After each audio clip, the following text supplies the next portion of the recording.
जिला दादू में प्रेमी जोड़े ने पसंद की शादी कर ली। पसंद की शादी करने पर प्रेमी जोड़े के वुरसा जान के दुश्मन बन गए।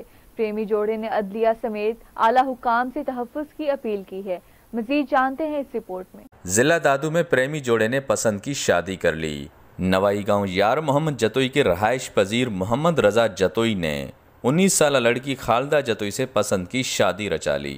ताहम पसंद की शादी करने पर प्रेमी जोड़े के वुरसा जान के दुश्मन बन गए। वहीद और खालदा वुरसा खिलाफ सरापा एहतजाज हैं। उनका कहना है कि दोनों ने अपनी मर्जी से पसंद की शादी की है।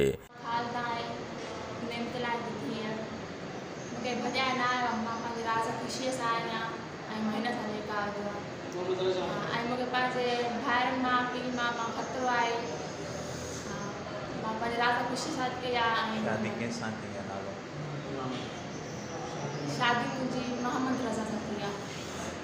पंहिंजे राज़ सां थी अथव? हा, राज़ ख़ुशी सां मां पाण कई आहे ऐं मूंखे भॼाए न आयो, मां पाण आई आहियां। उनका मजीद कहना था कि अपनी मर्जी मुताबिक ज़िंदगी गुजारने का हक रखते हैं, जबकि अहले खाना जान के दुश्मन बने हुए हैं। तहफ़्फ़ुज़ फराहम किया जाए। प्रेमी जोड़े ने अदलिया समेत आला हुकाम से तहफ़्फ़ुज़ की अपील की है।